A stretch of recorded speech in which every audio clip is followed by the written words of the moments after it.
Huduma za matibabu zinatarajiwa kuboreshwa zaidi katika kaunti ya Kiambu kupitia vituo mbalimbali vya matibabu.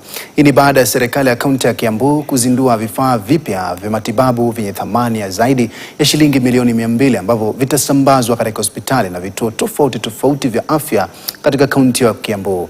Kulingana na usimamizi wa kaunti ya Kiambu, hatua hiyo ni sehemu ya mpango wa serikali ya kaunti wa kuimarisha huduma za afya. Vifaa hivyo ambavyo ni pamoja na mashine za kidijitali za X-ray ambazo zitafungwa katika hospitali za Lari na Lusigeti, mashine za kusafisha damu ambazo pia zitanufaisha wakazi wa eneo hilo.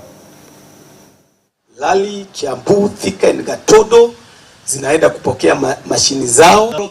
Resistance ni nini? Tunasikia ya kwamba past 3 years ago, even as we do all the other things that we are doing, there are people from Kiambu here, from Thika, from this Kiambu town, from the other, that to get a simple process conducted, which is life-threatening, like dialysis. Mama wamekuwa wanapanda gari, wazee wanapanda gari kwenda kutafuta service either Nairobi ama in other facilities where these services are available at a cost.